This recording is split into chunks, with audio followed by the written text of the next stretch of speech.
All right, everyone, welcome back. This is Beneath the Helmet Season 4. This is episode 103.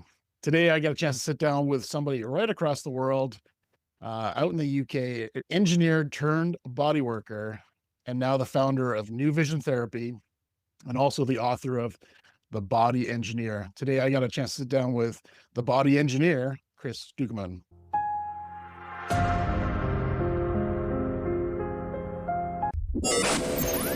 It's time to ignite your soul and unlock your full potential.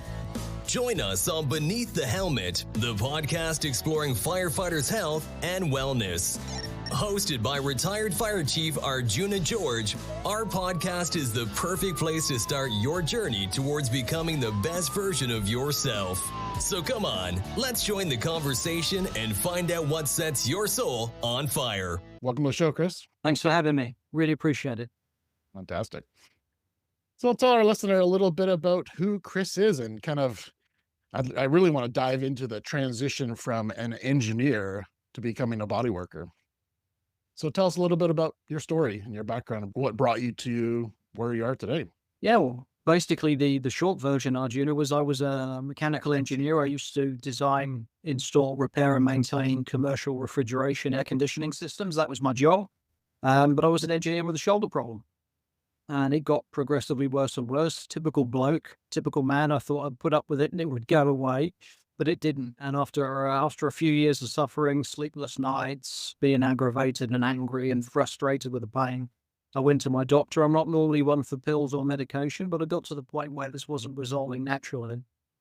So I went to the doctor, got referred to the hospital. I had 18 months of physio and scans, x-rays, all the usual medical interventions, and nothing showed. Nothing was physically appearing with the diagnostic methods available to conventional medicine. So I could see that the physios were getting visibly frustrated with me because I was back every couple of weeks. How you feeling? Saying, still in pain, still not sleeping. And of course, whilst I was seeing the physios, I was also seeing physios, chiropractors, osteopaths, anyone that was suggested to me as somebody who might be able to help with my situation.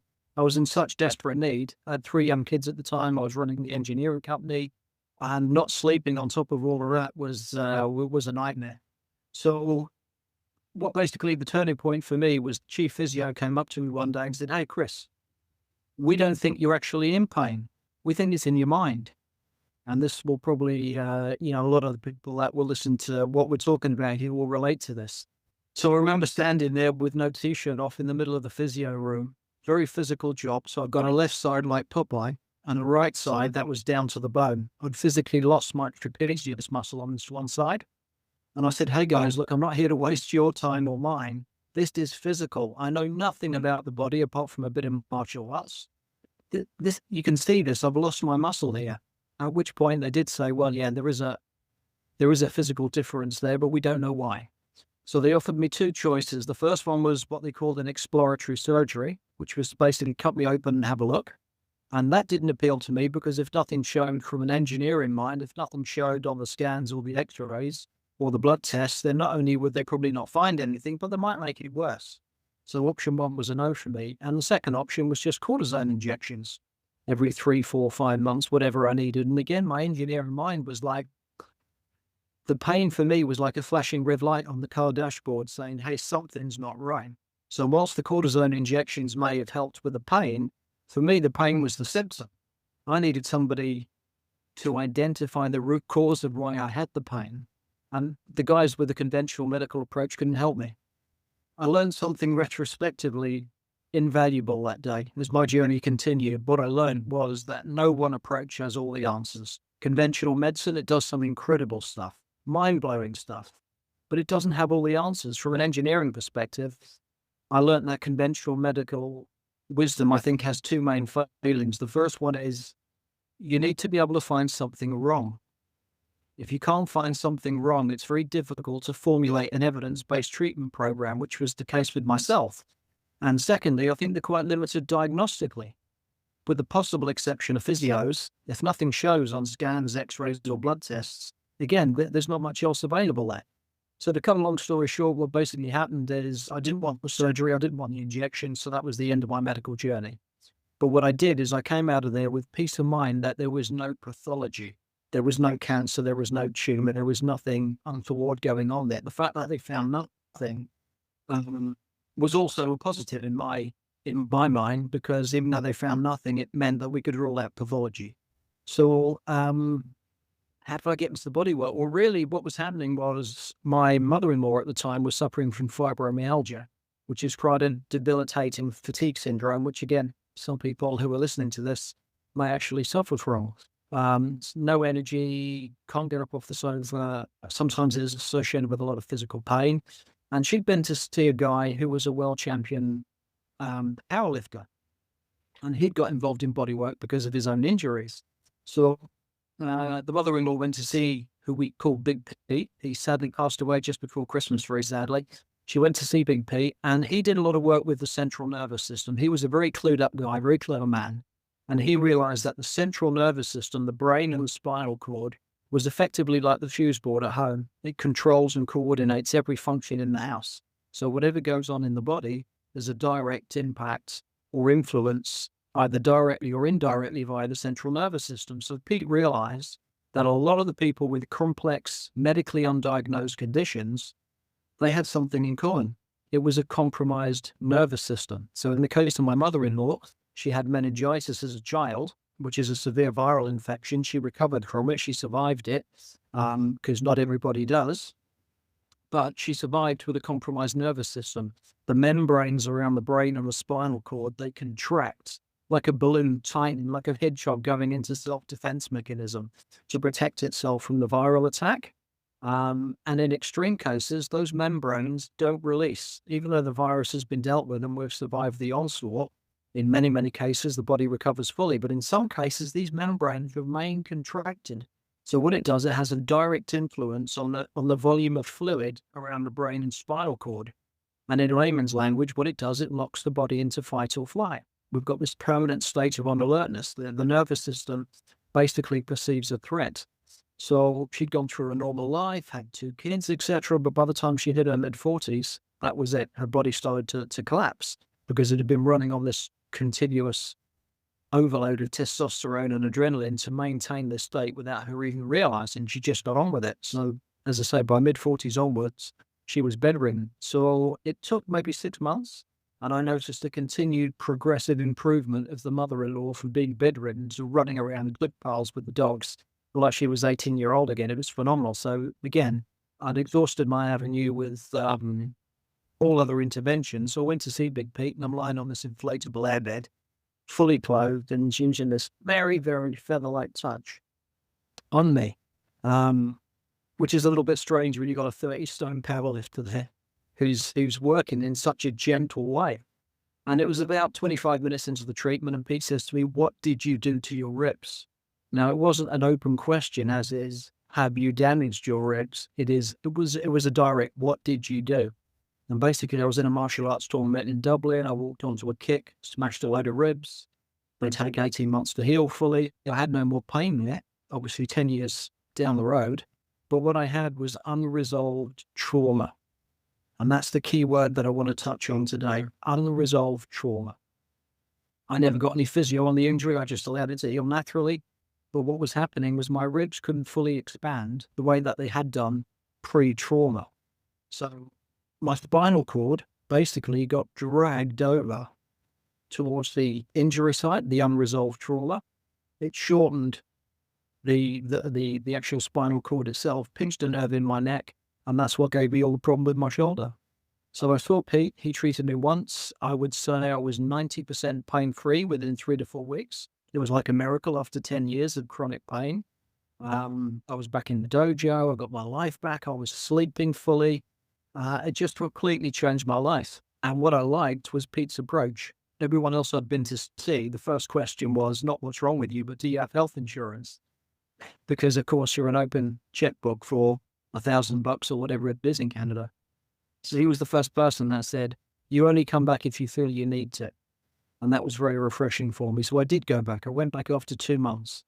By that time, I was fine. I got my life back. I was sleeping, running the business was much easier. The kids, everything just fell into place so much better. And I went back because I was an engineer and I needed to know, how did you use these to diagnose this problem when all the amazing tools available to conventional medicine couldn't do that?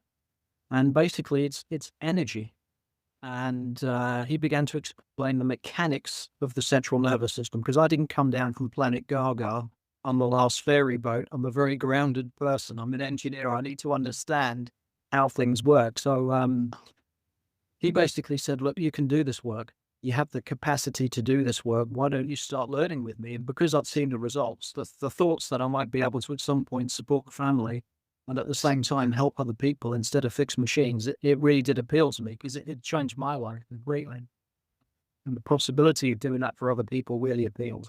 So I started to train with Pete. I learned about the central nervous system. And basically to understand the work that we do and how relatively simple it is, we need to understand a bit about the mechanics. So if you visualize, and your listeners visualize, a balloon in the shape of a tadpole, it has a head and it has a body. So all of the skull plates are attached to the head of the balloon, and our tailbone or sacrum is anchored very strongly to the other end. So effectively what we have is the brain and spinal cord, let's call it the master computer, if you like, the fuse board with all the cables coming out, floating inside a fluid-filled balloon. Now, the fluid is produced by a part of the brain called the ventricular system. And basically, it's a byproduct of blood. So blood is filtered into this mechanism in the brain, and a fluid called cerebrospinal fluid is then filtered into the balloon. So mechanically, this is pure mechanics. Is why I love this so much, is most people can understand it. As the fluid is transferred into the balloon expands very subtly. And because all of the skull plates are attached to the head of the balloon, the plates begin to move apart. Now, we're talking 1/10 of a millimeter. It's not a great deal of movement, but it is palpable. It can be felt. So as the balloon expands, there are pressure receptors inside the joints, and these pressure receptors basically send a signal back to the brain to say, hey, we've got enough fluid now around the brain and the spinal cord. So fluid production slows down. There's a partial reabsorption of some of the fluid back into the blood supply. The balloon begins to contract, the bones come back together, and another signal then says, hey guys, we need a bit more fluid.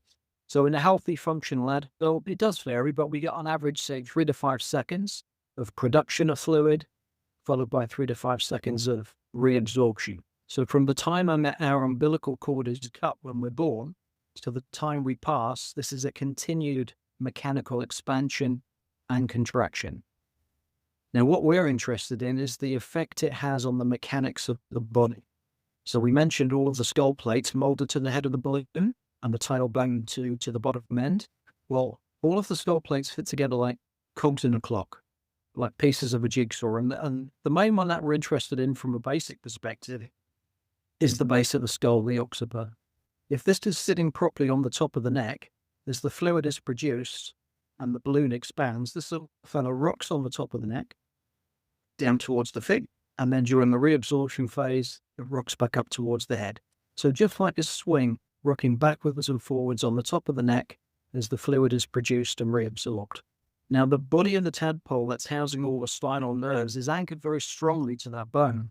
So as the bone begins to move, it's designed to mechanically drag this tube up and down through the neck and the back to keep all the individual nerves lubricated and free of restriction.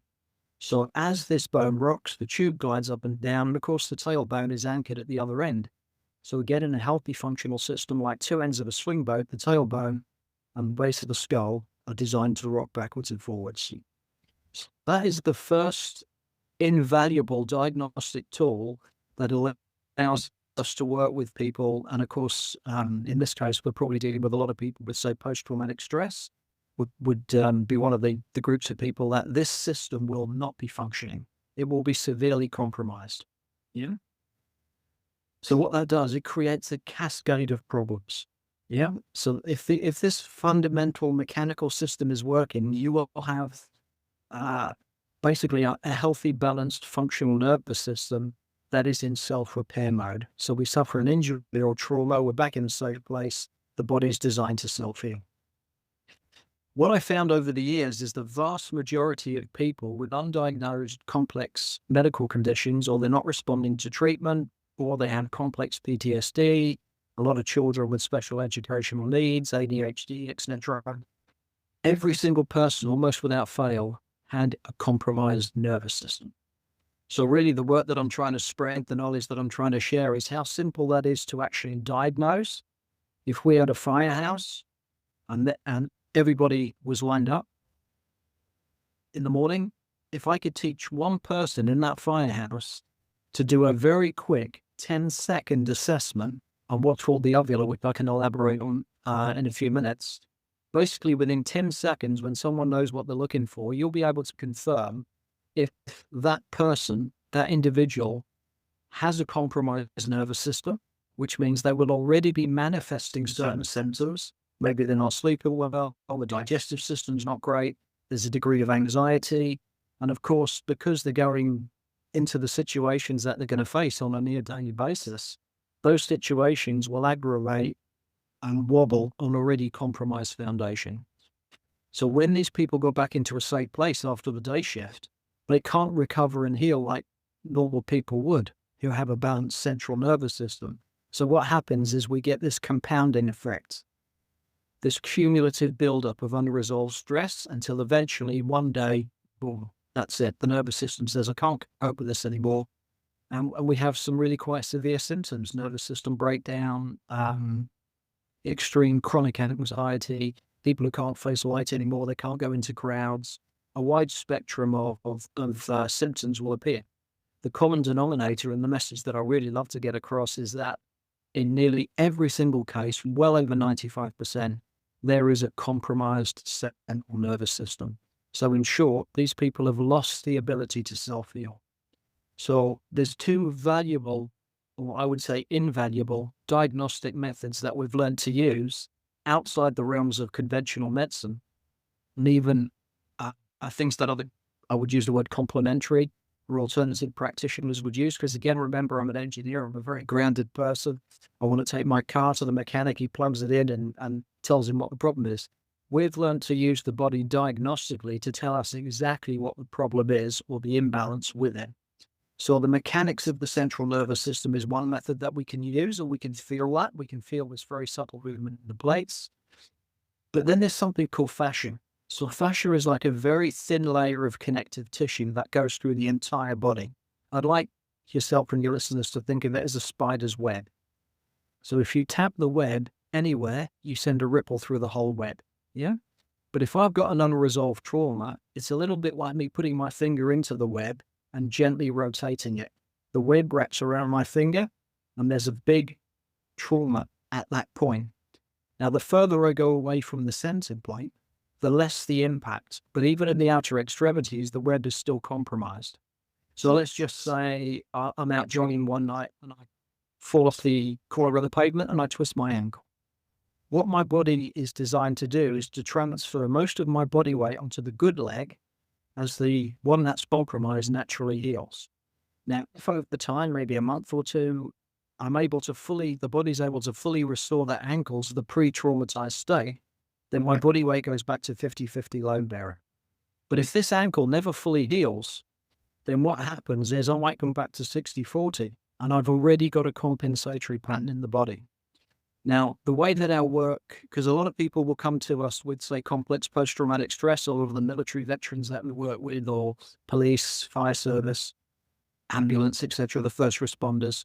A lot of people will come and say, oh, but I've always had treatment in the past, and it's been better, but it's always come back again. And one of the reasons for that, my explanation is that it's DNA. So at conception, when sperm fertilizes egg, a DNA blueprint is created for the body to grow, develop, and self-heal. Everything is there for the body to do what it needs to do to thrive and survive. What happens is life gets in the way. We pick up injuries, we pick up traumas. A lot of the stuff that we carry might go back to birth. Maybe if we were born with a cord around the neck, or baby was breech or cesarean, they needed the suction cap or forceps. There's already pressures applied to the central nervous system that naturally shouldn't be there. So for a lot of people who suffer long-term undiagnosed conditions, the foundation was compromised very early on in life. So what happens is 3.5 to 4 months. If I break a bone, for example, that bone should restore full integrity within 3.5 to 4 months, back to the pre-traumatized state. So the way that our body works genetically is if I suffer an imbalance or trauma, and it could be at work, it could be out of work, it could be just something that life has thrown at us, 3.5 to 4 months after the trauma, if the body's not been able to fully self-heal back to the pre-traumatized state, then what happens? Our DNA changes because the body's like, well, I had this window of opportunity to try and resolve this imbalance. For whatever reason, I've not been able to. So now I have to find a way to learn to live with it. I'm starting to spin plates. So I veer away from that original blueprint. And then, of course, as time goes on, one compensatory pattern leads to another. So I think one of the important messages to get across when I work with Camp Highway, for example, in Canada with Terence and many of the first responders there, when I looked at their history, there was a lot of stuff that gave them a lot of experiences that they'd had that left them with a compromised nervous system before they even signed up to join, whether it's fire service, ambulance, police, military. They already had compromised nervous systems. In fact, many of them were looking to the discipline of, say, the military because they felt out of balance. Their nervous systems were always on edge. They were anxious. They were depressed. They needed something to give them a direction in life. So for me, this is all about looking at the body, looking at the mechanics of the central nervous system, looking at the fascia, because again, if we go back to the midline, this balloon that's expanding and contracting, if I twist my ankle jogging and then maybe I damage my hip, maybe I break my ribs, I pull my shoulder training in the gym, all of these things are twists in the fascia web. And if they remain unresolved, if they don't self-heal, then what happens is it doesn't matter where the web is compromised throughout the whole body, it will always apply pressure to the midline. So there are two kinds of threats that our body perceives. External, what's going on around us, the environment that we find ourselves in, and then internal. So if the body senses physical pressure on the balloon, then it will resort to a state of self-preservation and protection. It will drop into fight or flight. So what a lot of other practitioners fail to understand is why 10 people suffer an experience, and it's not that great, it's not a good experience, but 9 recover fully and 1 person doesn't. The difference usually with that 1 person, even if they all go back into a safe place, they go back into a safe environment, which is very important. Usually the difference with that 1 person is they had already a cumulative buildup of other unresolved traumas, and this one could have been the one, the straw that broke the camel's back and completely locked that body in a state of fight or flight. So I always use the analogy of putting someone on a beautiful beach in Barbados without a care in the world, but they're constantly looking for the lion in the room. They can't relax. They're always anxious. They're always on full alert because the nervous system is wired to be that way. It's not a conscious decision. So we can sit in a room and we can meditate and we can listen to beautiful music and it feels fantastic and it will deactivate the state of the nervous system. But the reality is the minute you open the door and you go back into the real world, if these problems are mechanical, if it's unresolved physical trauma, which of course triggers the emotional stuff, then the minute you walk out the door, it's going to come back. So our job at NVT, my mission as a body engineer, if you like, was to be able to look at someone, initially make a clinical confirmation that they were indeed compromised, their nervous system was out of balance, and then be able to use some very simple, safe diagnostic tools to be able to ascertain where in the body that was by looking at where the imbalance in the fascia was applying pressure to the midline, get all the skull plates working again, get the mechanics working, and then usually in the state of, usually within an hour and a half, which is what I would allow if I'm seeing somebody for the first time, something magical happens. And when the pressure has come off of what we call the vagus nerves, that's the buzzword in the trauma world at the moment, is vagus nerves. A lot of people talk about it, but very few people actually work with it physically. And I guess this is the bridge that we're trying to create, because at the moment we've got maybe medication at one end, we've got counseling or talking therapy is at the other. But if someone has unresolved physical trauma, then I don't mean to be disrespectful to anybody at all, but you're not going to talk or medicate that out the body. It needs a gentle mechanical intervention to restore the mechanics and the fascia back to the pre-traumatized state. Then something magical happens, and this usually occurs during that hour and a half. pardon me, which is, it's almost like a switch gets flicked when the body senses that there's no longer physical pressure applied to the nervous system and it no longer feels threatened. It's like pulling a football out and the body goes, oh. And then all of a sudden that person starts to breathe from the belly. Their hands will open up, the color will change, the blood pressure will stabilize. And what's happened is something called the autonomic nervous system. So the autonomic nervous system is a part of the central nervous system, and it controls the things we don't need to think about. We don't think about breathing usually. We don't think about digesting that last meal or building our immune system. It all happens normally. But the autonomic nervous system, when somebody's locked in this fight or flight state, it doesn't function the way it's designed to. It doesn't function in a natural healing mode because it's trying to maintain a state of full alert to protect that person. So they will have compromised digestion. They will have compromised immune systems. They will have a wide spectrum of things that are out of balance. And very often these symptoms get treated individually. The common root cause is a compromised central nervous system. So if we address that, and the brain and the spinal cord no longer feels under threat, internally or externally meaning they're back in a safe place, then the autonomic nervous system will naturally, automatically revert back to a self-healing state. So new vision therapy, the work that we created and sharing, is not about trying to fix, heal, or hinder anybody. Why would we try to fix the self-healing mechanism? It makes no logic. What we could do is identify where it's compromised. It doesn't even matter how it became compromised. What's important is let's identify where it's compromised, help the body restore itself back to balance, and then that's my job done. So again, I don't mean to be disrespectful in any way, shape or form, but if we've got somebody that's been in therapy for years or for long periods of time, I'm sorry, but that shouldn't be the case. If someone is addressing the root cause, would you keep taking your car back to the same mechanic if it broke down every few weeks? No, you'd find somebody else. But with body work, sometimes we get stuck with the same counselor, gets stuck with medication for long periods of time, which has its own side effects and problems. So I expect if we're working in the right areas, not to fix the person, but to restore their natural capacity to self-heal, the average would probably be 2 treatments, even with the most extreme of cases. Because once we've restored that body back to balance, what happens is, we spoke about that 3.5 to 4 month DNA cycle. So this person may have, let's say, half a dozen imbalances that weren't resolved within 3.5 to 4 months. So their DNA is veered away quite significantly from that original blueprint. If we're able to clear the one, usually there's only one big trauma and the rest were compensatory patterns. If we're able to clear sufficient trauma for the body to restore back to self-healing state, then the real miracle is not what we do, it's what the body does in the following 3.5 to 4 months. Because it has an opportunity then to revert for the first time, possibly in a lifetime, back to that original blueprint.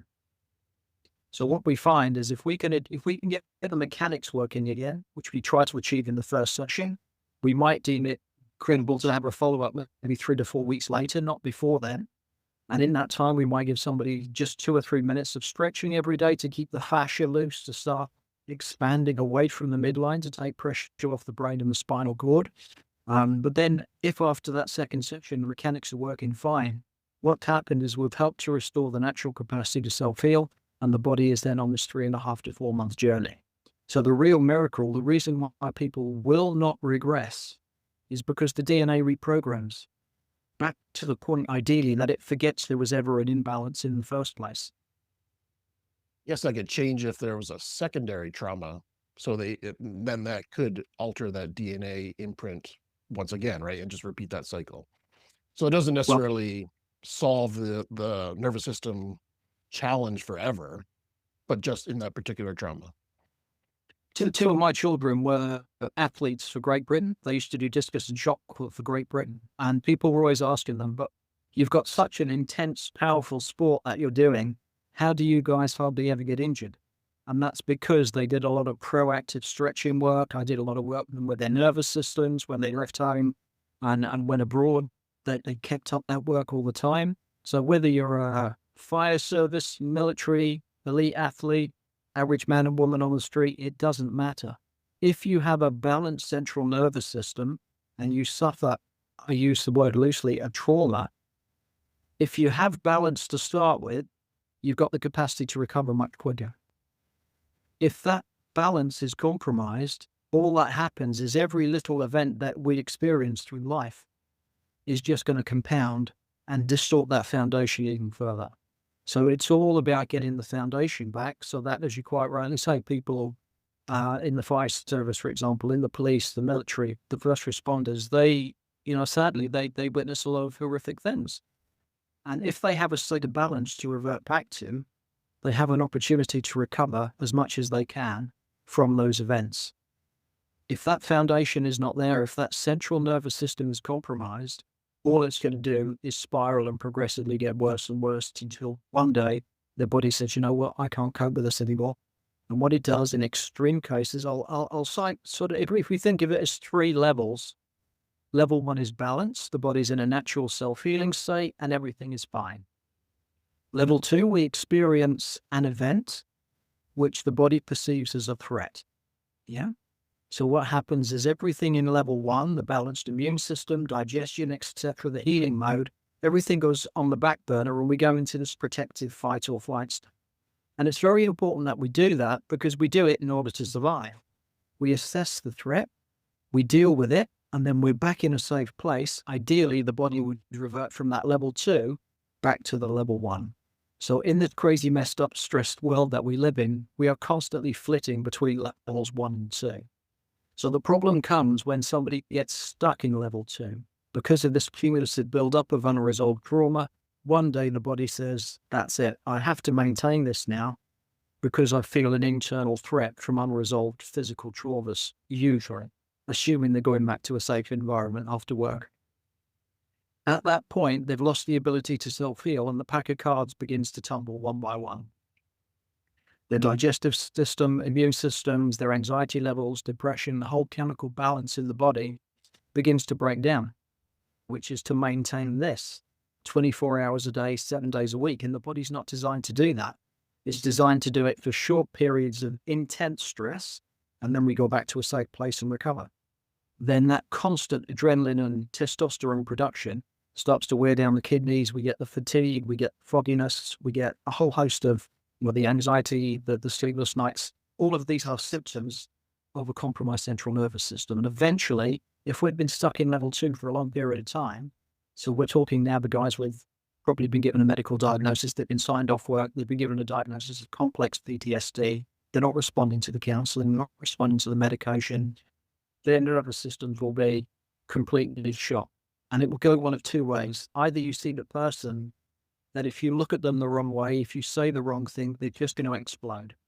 They're like a boiling kettle all the time, and it's not pleasant for them, it's not pleasant for their loved ones, but they have to have that release. Yeah. And it's hard for everybody in the loop, including, of course, them. The other way is that it's the opposite end of the spectrum. Because they're hypersensitive to everything going on around them, noise, light, taste, touch, the world is just too much. It overstimulates an already overstimulated system. So these people retreat from life. They put themselves in a bubble and they survive by not being seen and not being heard. And again, that's really, really tough for them and their loved ones to understand. So the key for me is, even though the nervous system starts at level 1, this cumulative buildup of unresolved trauma puts us in level 2, and if it's not dealt with, eventually we will hit level 3. Even though it goes 1, 2, 3, with these protocols, what we can do is go from a 3 straight to a 1. And that person's recovery is extremely rapid over that 3.5 to 4 month period. As long as they do the simple things and they're not going back into a war zone that's going to, create this, they have to be given time to recover fully so that they can go back to level 1 after a period of stress. And that doesn't take long. So I think what we're offering is something quite unique and something quite groundbreaking, which we've developed through engineering principles, not through conventional medical. The difference is, I think there's a lot of, again, I don't wish to be disrespectful here in any way, shape or form, but I think there's a lot of maybe alternative or complementary approaches, which are a little bit woo-woo. And, I'm not saying it doesn't work, But for me as an engineer, if I'm in a room with a neurologist, if I'm in a room with a medical doctor, I want to be able to explain what I'm doing, why I'm doing it in their language, because it gives the work credibility.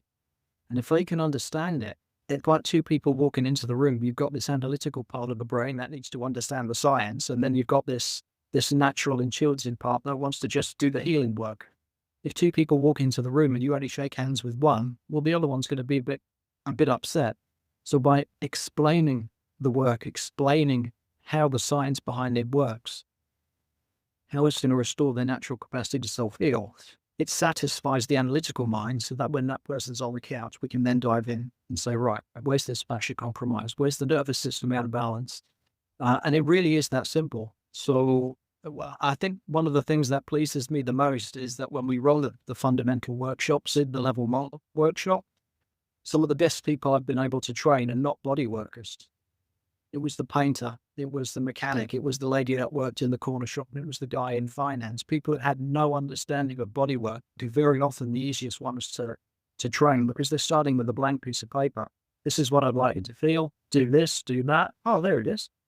If we already have an existing belief system, sometimes a new thought process that comes in is hard to take on board because your existing belief system will challenge it. So fundamentally, NVT is body engineering, a very simplistic level, but understanding the anatomy behind it. So yes, it's taken me 20 years and 20,000 treatments to get to this point in this understanding where it's almost effortless because we're not actually doing anything. I think that's the big thing. When we go to see our GP, our health practitioner, our physio, etc., our chiropractor, we're looking for them to do something to us. I realized quite early on, if you want to work with the core of the person, the essence of the person, the central nervous system, it's on full alert. You have to be very, very careful how you approach it. Otherwise, you're going to trigger this defense mechanism.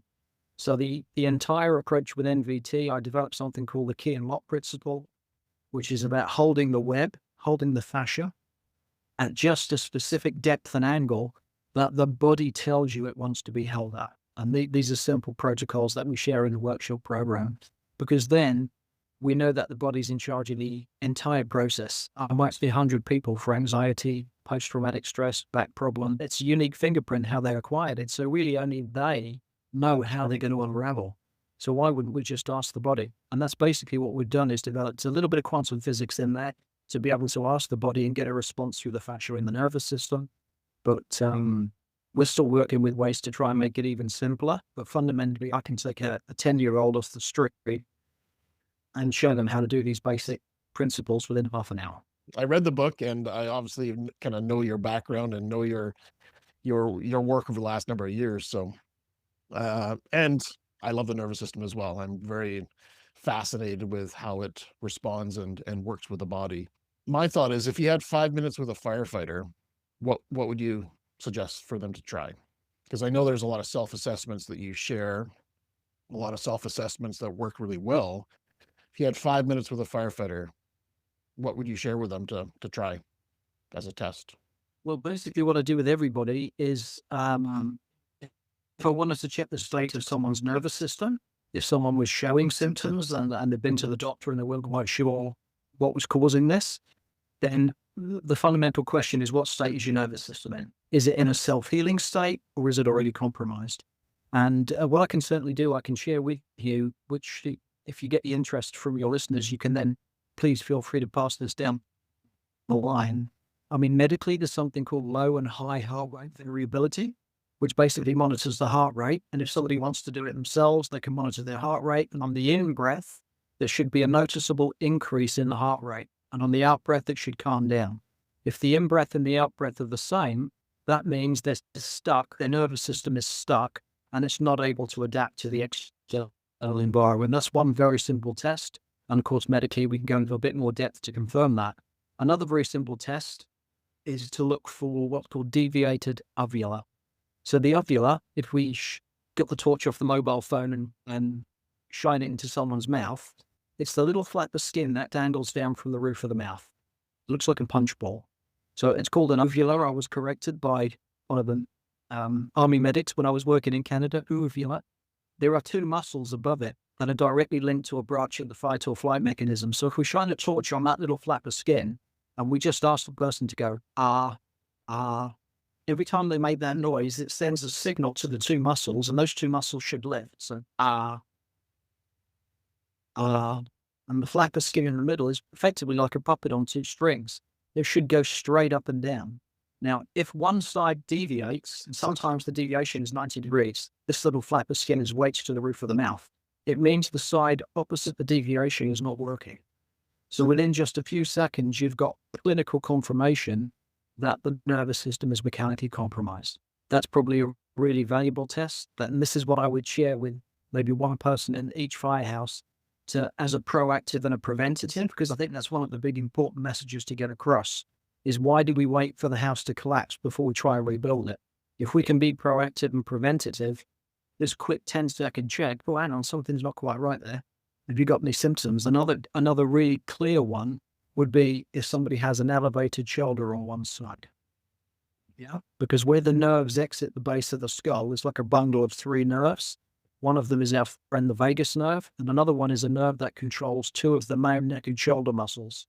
So anyone who's manifesting symptoms of anxiety, depression, post-traumatic stress, anything like that, then you have an elevated shoulder on one side because the nerves are getting a signal 24 hours a day to tighten and compress. So it lifts the shoulder, lifts the ribs, lifts the hip, and inwardly rotates it. So we end up with not only a neurological imbalance, but that person will also have musculoskeletal problems as well. And they're usually being addressed independently instead of together. Yeah. So those are the three indicators that I would do. Very quickly look for deviated uvula. I would check if there's an elevated shoulder on one side, because that will have an impact on neck mobility. And then I would quickly check the pulse. And if it was the same on the in-breath as the out-breath, if the heart rate didn't change, then they would be stuck in what's called low heart rate variability, which is a clinical marker for their nervous systems being locked. So a couple of very, very simple things. I've got a video that I've done I can share with you, and please feel free to pass this around, because anyone who's got a mobile phone or a light can check a friend, family member, partner. And if it's deviated, if that uvula is deviated or it doesn't move at all, it's locked solid, then they need help, and they will probably already be manifesting symptoms. Yeah, super simple exercise to kind of self-assess yourself as well, right? That's what I love about that exercise. I tried it a few times, as you know. We got a fellow friend that went to the camp with you, and he shared a lot of these experiences with myself as well, which I've kind of been blessed with, kind of hearing his side of the story as well. So for the nervous system, some of the things you were talking about with your kids, you said when they were going off to sports, you were giving them tools and techniques and stuff to work on their nervous system. So now we know our nervous system is stuck. We know our nervous system is not functioning. It's unregulated. How can we start to work on that? Maybe by ourselves, but also to see somebody like you. But how can we start working on it ourselves? What kind of tools or techniques or tips would you share with the listener today of something you could start to work on your own nervous system today? Okay, and that's very important, because that's what this is all about. And I think we need to look at this as two independent questions, because the first one would be, has this already got to the point where it's so locked, you need some more professional help? Or is it just on the process of becoming more serious, and we can actually nip that in the bud and give somebody simple, proactive, preventative stuff to do? So I personally think, having studied the body and the fact that, in my opinion, we're not designed to walk upright. We're still an evolutionary work in progress. Our back muscles are not strong enough to keep us upright all the time. If you think of a dog or a cat, they're on 4 points of contact. The bridge is like a suspension bridge. There's no load on it at all. And we've got this beautiful tail and neck counterbalance. It's an engineering masterpiece. So I think it's almost impossible to maintain optimum health and balance without some fundamentally basic stretching routine. Now, that doesn't mean you've got to go and join a gym, spend £1,000 on Lycra, and do an hour stretching 6 days a week. 2 or 3 minutes a day, but just every day, or 5, 6 days a week. It's progressively going to get you back. It's going to open up the twists and contortions in the web. And somebody will feel it, because if they start that journey today and they do the stretching routine, now this is assuming there's no underlying pathology, there's no slip disc or anything like that. as time goes on, and usually very quickly, within the space of 21 days, the neurons are reprogrammed in the brain, and those stretches will feel so much better. The flip result is the pressure's coming off the central nervous system all the time. So you're creating a bit of slack between when the nervous system will respond in a fight or flight state, or actually it can manage this so much better now. So that's one. There's another one which our colleague from camp probably shared with you, which is the simple exercise using the eyes as a lever to relax what we call the 8 suboccipital muscles. These are the muscles that hold the head onto the top of the neck. It relaxes these muscles. The head repositions very subtly, and it opens up the junction that the vagus nerve passes through. So again, very, very simple exercise. Doesn't cost anybody anything other than 2 minutes of their time, but done progressively. Again, head movement improves and the ripple effect through the whole fascia and the benefits of the central nervous system. I'm a great believer in doing the little things, but doing them consistently. You're better off doing 2 minutes a day every day than going to the gym for an hour once a week, without a doubt. Yeah, it will progressively just keep improving that way. So stretching, vagus self-help exercise. Another one which is very often overlooked, and from an engineering point of view, it's vital. Very few of us walk around bare feet anymore because it's not practical. We can't do it. But grounding, actually being able to stand on sand or earth, preferably a little bit moist or damp, the minute we put bare feet on the ground, it's almost an immeasurably quick speed that our body floods with positive electrons. And what it does, it neutralizes inflammation in the body and then disperses it back to ground like a lightning conductor. Just being able to walk barefoot on the grass after a tough day at work, it will just release so much stress. And yet people don't do it because either they don't know the benefit of it, or it looks a bit hippie-like, or I'm not talking about hugging trees. I'm just talking about kick shoes off and stand on the bare earth. We're all wearing rubber shoes now, and we're insulated from those electrical benefits. So those are probably the 3 things that are easily achievable. 3-minute stretching day, 2-minute vagus exercise. If we lived in the ideal world, I'd do the exercise first thing in the morning, setting me up for the day, and last thing at night. So my vagus is in a self-repairing mode optimally while I sleep. And then where I can, kick my shoes off and ground. Those are probably the 3 simple things that don't cost any money. It just takes a few minutes of somebody's time, but the effect of you doing that consistently is phenomenal. I always looked at that vagus nerve exercise with the neck and the repositioning of the head as an assessment tool. I didn't realize it could be used as a daily practice to keep a healthy vagus nerve. Absolutely. Cool. Purely because we spoke about all the bones fitting together like a tight fitting jigsaw. So the bone behind the ear, where it fits together with the top end of the swing boat, the opposite boat, where the 2 bones meet, there's a little tunnel called a foramina. What passes through there is the blood draining from the brain back to the heart, and 3 of what we call the 12 cranial nerves, 9, 10, and 11. 10 is our friend the vagus, and 11 is this nerve, the accessory nerve that controls the 2 main neck and shoulder muscles. So when we do the eye exercise, we're using the eyes as a lever to relax again these 8 muscles that will reposition the head very subtly and open up that junction. So it's physically releasing pressure off of those nerves. It's like releasing a squeeze on a garden hose so the water can flow through easier.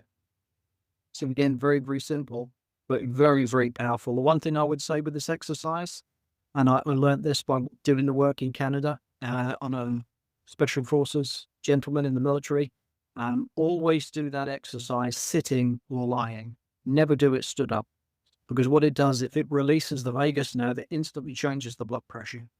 And we had this big guy, about 18 stone of solid muscle, went down like a bag of potatoes. We caught him, we could see it coming, but that was my lesson to say, this is how powerful this is. So always do it sitting or lying.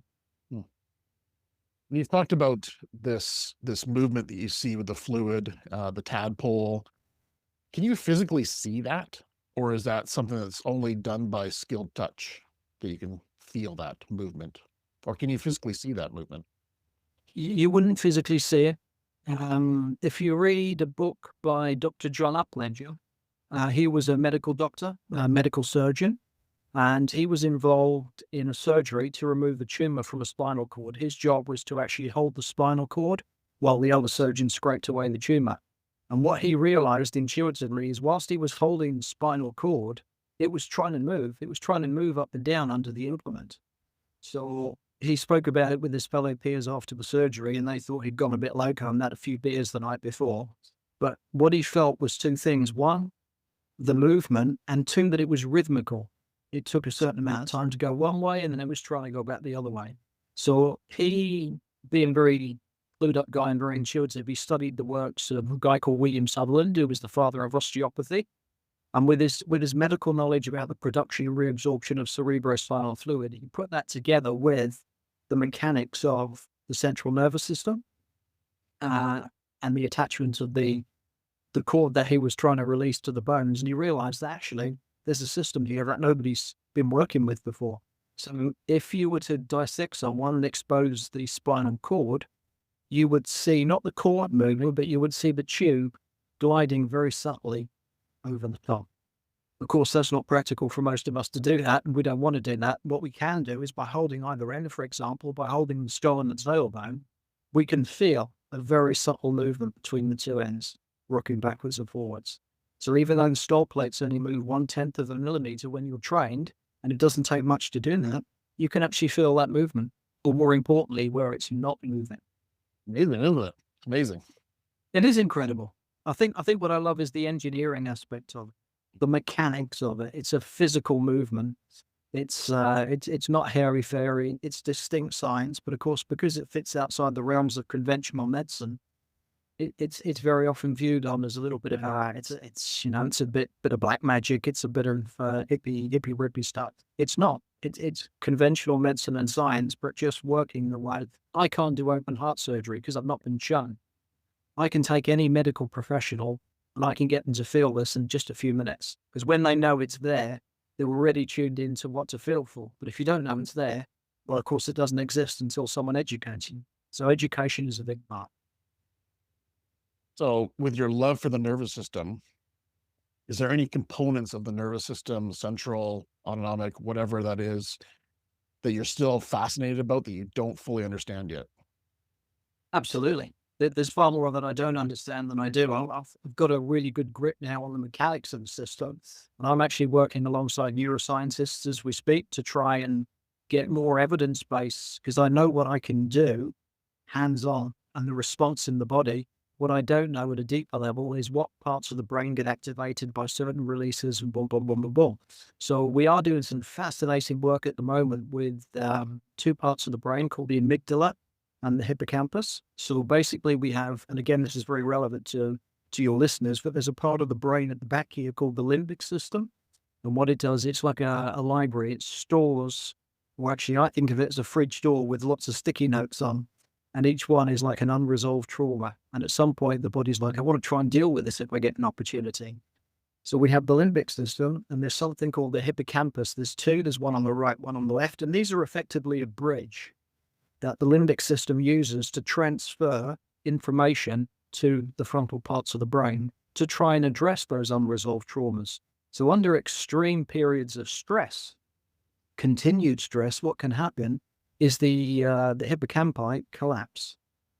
So then we take that person, we put him back into a safe place, but the body, even in a safe place, can no longer process those traumas. So they just get filed. So what we've been able to do using a mix of don't want to go too hairy-fairy, but by using quantum physics, the power of intent, we've been able to rebuild these hippocampi. And then the minute they reconnect with the frontal cortex, it's like lightning goes off inside the skull.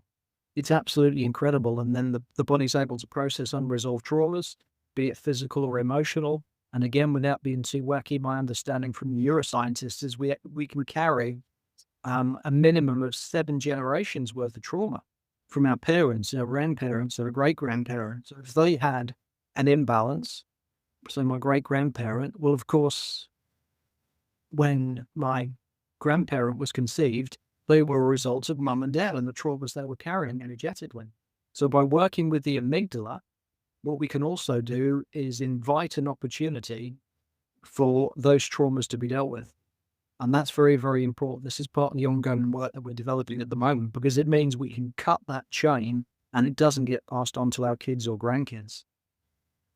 We're doing some incredible work at the moment with some of the more advanced students where we're actually assessing, say, mum, get mum on the couch, do a very quick assessment, and then we treat the child, the son or the daughter. And after we've treated the child, we then go back and reassess mum.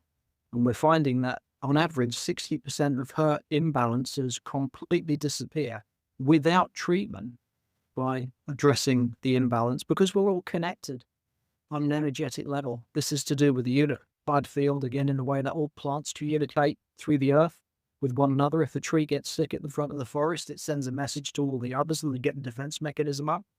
There's something that I don't fully understand that I'm trying to at the moment to do with something called the unified field. It's an energetic field above us.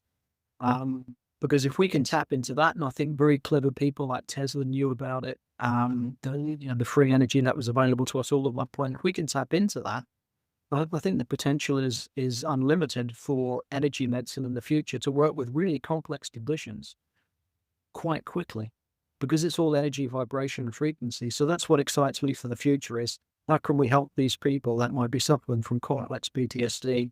They're not responding to counseling, they're not responding to medication. How can we help these people really, really quickly? At the moment, it's 2 treatments on average. And most people respond very, very quickly. And of course, it's not just about how quickly can we help these people. We're self-empowering, and we're giving them back the capacity to go back to work, to develop their self-worth again, to interact with their family, because it's not just the individual that's impacted, it's the whole family structure. The ripple effect goes all the way down. So it's a bigger picture here than just helping one person on the couch. It's restoring balance to that whole network. So very, very powerful work. I feel very humble to be able to do it. And of course, a big part of the mission now is I've got a certain amount of knowledge after 20 years and I'm still developing that. That's what excites me to keep me motivated and keep me going forwards, but it's sharing it. Because if I can treat 5, 6 people in one day, but I can train 1,000 people, then of course, proportionately, we can help serve far more by sharing this knowledge. And that's the mission we're on for the next 5 years. So in saying that, I know you've talked about hosting workshops all over the world on sharing this NVT. Share a little bit about if somebody's really interested in this, or like, wow, this is resonating with me. How can I be a practitioner of this? Is there options for that, or is that a very niche group that you're working with? Well, basically in 2018, when I came to Canada and I worked with Camp Myway and Terrence and some of the first responders there, I was also connected with a lady in the military. She was following what we were doing, and she'd seen the response in some of the people on the camp and was like, how can you achieve that so quickly without medication or counseling? How is it possible? And this lady, to cut a long story short, I've been training her. I was able to come to Canada twice and train her practically. So she's using a combination of her medical knowledge with the NVT, and it's helping people on a level that she never imagined possible. So we have spoken for the last few years about me actually coming back to Canada to continue the work that I started in Camway and actually start to get some practitioners over there with the long-term view that we can actually get some of them trained up as teachers, and then exponentially the whole lot just keeps rolling young. So of course, COVID has put a bit of a mocker on the plans over the last few years. Now, hopefully that's all done and dusted. We're revisiting those plans, and there is a possibility, I'm hoping it might happen this year. If not, then definitely next year, we will be coming to Canada and continuing that program. So if anybody is interested at the moment, we're based in the Canary Islands in Tenerife, which if anybody wants a holiday, is a beautiful place to come and work in holiday. Now, we've got a lot of people coming here to learn from us here, or I go back to the UK every 3 months to just keep the guys already in the system working. So the basically the training program is that somebody does level 1. If they really resonate with it and they want to continue, they integrate the knowledge from that workshop, and roughly 3 months later, they do the next one. So there's 5 foundational workshops with a little assessment at the end. So I can get somebody who has no background in body work. As long as they put the hours in, I can get them working at a very high standard and helping people within 15 months. They can actually start helping people after the first workshop. If they want to practice professionally, to get qualified, it will take 12 to 15 months. Well, I'm super excited to see that come down the tubes. That's for sure. Yeah, absolutely. That's the plan. So I definitely have one question that's kind of just nagging in the back of my mind, and it's about emotional trauma. And I know emotional trauma gets stored in the body, but how? How does this happen? How does this work? And because I think in the field of first responders, a lot of our stress is emotional trauma. That's really what it is. It could be moral injury, it could be stuff we witness, whatever that looks like. But how is that actually stored in the body? I kind of got my own view, but I'd love to hear what you have to say. That's a really great question. It's one that comes up quite often. So I've got my own take on that. Show me a mum that would have a second child if she remembered the trauma of the first. Mm. Not many. We wouldn't be here as a species if we didn't have a natural capacity to process our trauma. We just wouldn't have survived this long. Yeah. So our body is naturally designed to suffer a trauma, learn from it, and move on.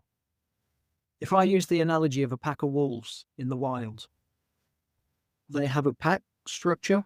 They know how they function. If one of the pack members passes away, my understanding is the whole pack mourns.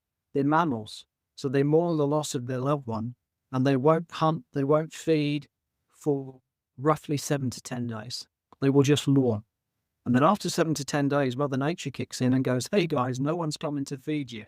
No one's coming to look after you. So instinctively, the pack reorganizes and it moves on. So they suffer their loss. They grieve, they mourn, as all mammals should, but then they move on. So that's what we're meant to do. And grounding is a big part of that. So let me go back to fascia. Remember this twist in the web? So I'll use my own ribs as an example. Yeah, I had quite a big trauma here, so my web was compromised. As I suffered that kick, I went through a whole range of emotions. As the kick came in, I was like, oh, I'm going to be able to block this. This is coming in too quick. Then I felt the impact, the frustration, the anger, maybe the fear was there that I'd actually been kicked and what damage has it done? And then, of course, after the event, those emotions carry on. So my understanding from a mechanical perspective is if the body's in a self-healing state and the fascia is able to restore itself back to balance, these emotions will dissipate naturally, as long as the person is in a safe place to do it. That's key. Imagine if 10 years later, my fascia is still like this. All of those emotions that I went through during that experience, they're trapped. They're trapped in the fascia. Energetically, they're still in my system. The fear, the anger, the frustration, whatever the emotions are, they cannot dissipate. I'm not going to talk that out, in my humble opinion. If I can restore the fascia to that, then my own experience after 20,000 treatments is that the vast, vast majority of cases, the emotional trauma that somebody might be going through. We did a study in Lancashire University working in the UK at one of the top universities. And our study was working specifically with veterans suffering from post-traumatic stress that weren't responding to medication or counseling. One of the big fears that the veterans had, and some of them were having anxiety attacks even coming in to undertake the program, was that they didn't want to have to talk or relive their experiences, which some interventions require you to do, to relive the experience. Well, for me, that gives me alarm bells right away because in some cases, that's going to re-traumatize someone. So they were so relieved that they just had to lie down on the bed and do nothing. Because the communication wasn't verbal, it was coming through the fascia in the nervous system, and the body was in charge. There's, with a very rare exception, there's not a mammal on the planet that will self-harm because it doesn't help us to survive and thrive. So give it an opportunity, the body will always bring its stuff to the surface to be dealt with. And very often, very quickly, because it doesn't know if it'll get another opportunity. So the bodies are very selfish. They're not designed to hang on to baggage. Otherwise, we would not be here as a species. So a lot of the veterans would be on the couch, or they would talk to us in the subsequent days after treatment, and they would say, this horror movie that I used to relive, my friend being blown up in Afghanistan or whatever the situation is, this horror movie, it suddenly changed. What I have now is a calm face just floating past me as if to say, I'm okay. You don't need to worry about me now. And everybody can move on.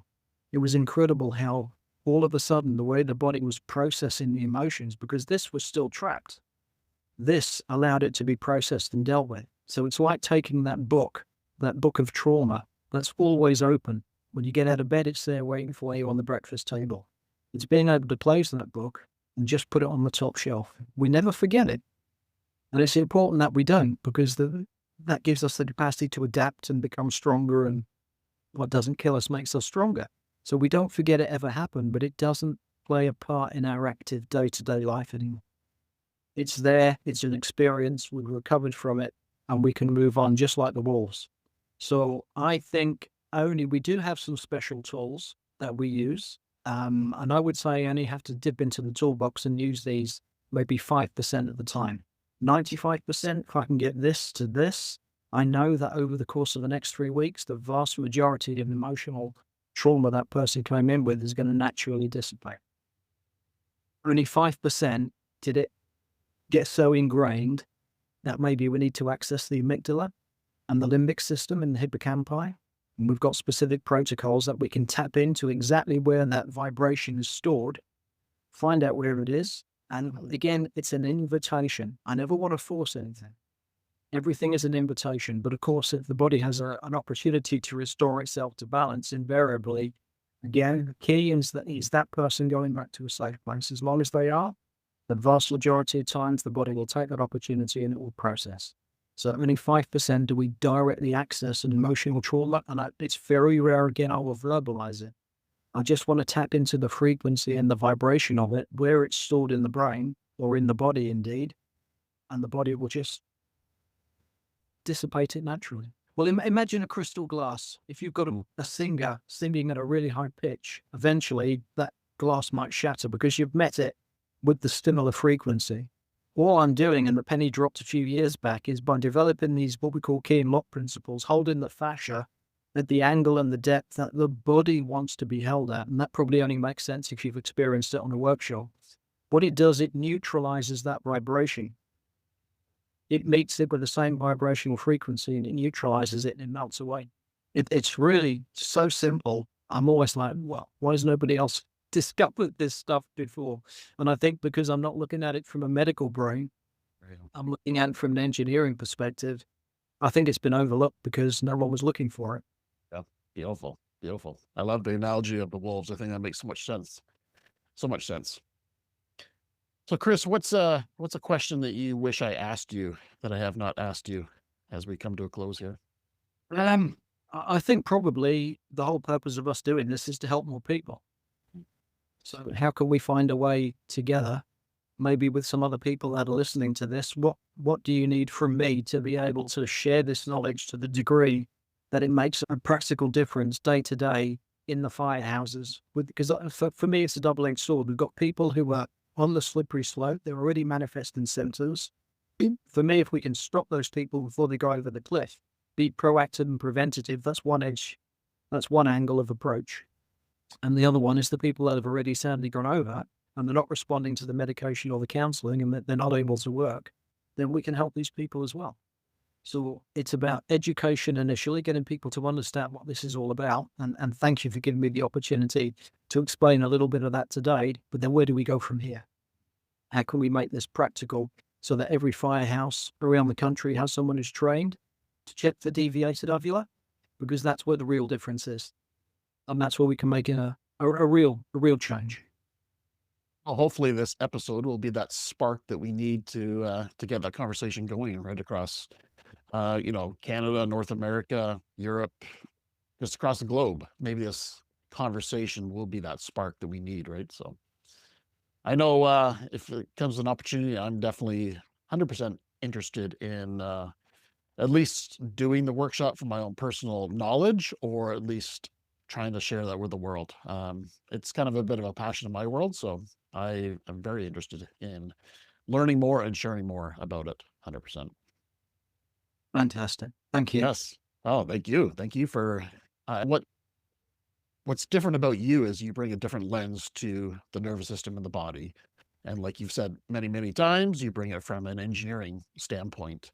And I think that's really the missing part that we've seen in a lot of this health and wellness is that component of the structure. So I think it's a beautiful new addition to to our wellness toolboxes. So thank you very much, Chris. It's appreciative of you sharing your knowledge, developing NVT, and putting out your great book. And in saying that, how can people get a hold of you and your book? Yeah, if anyone's interested to find out a little bit more, we've got our website, which is newvisiontherapy.co.uk.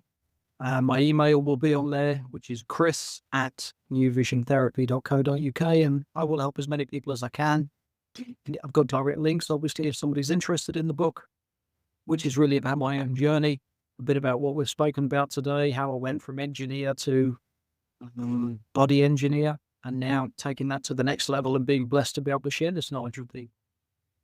Awesome. And I believe you can also get it on Amazon, which is where I got my copy from. So in Canada or the US. Yeah.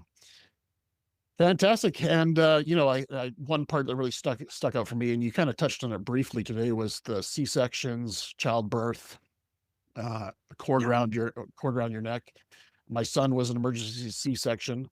He had a cord wrapped around his neck and an emergency C-section, and then my daughter as well. And it's very interesting to see. I'd love to do some work on them to see how they are in their nervous system due to that childhood trauma, right? So beautiful. Well, thank you, Chris. It's a whole nother podcast, that was. It is. I'm thinking so. But such an important one, because I know C-sections are they're definitely not once in a blue moon. It seems like quite often I hear people having C-sections. And then on the flip side, the amount of birthing traumas that I hear, cord wrapped around the necks or whatever that looks like, breaches, there's so much. And if we can rectify that and clean up that DNA imprint that you talked about, we're going to have a healthier community, right?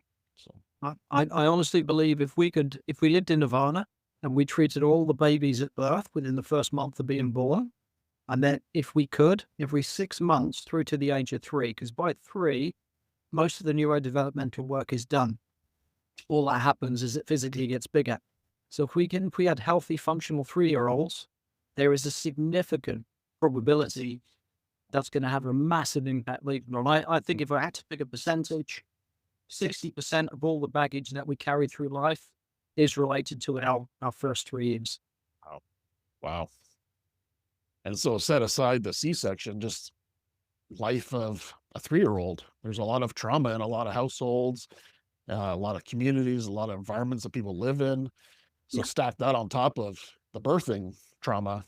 Yeah, that's a game changer.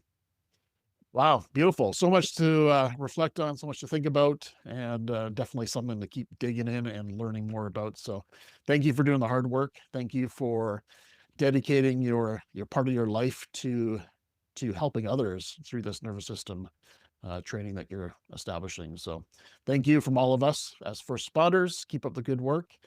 And for you listening today, if you want to learn more about this, definitely pick up his book.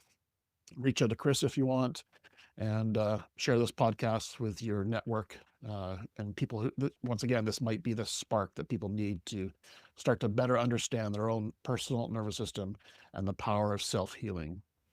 So until next time, stay well. All right, that's a wrap. Thank you for tuning in to Beneath the Helmet. We hope that this podcast has provided you with valuable insights into the world of firefighters' health and wellness. Remember, caring for your physical, mental, and spiritual well-being is crucial to achieving optimal performance. Join us next time on Beneath the Helmet for more inspiring conversations. Until then, stay well.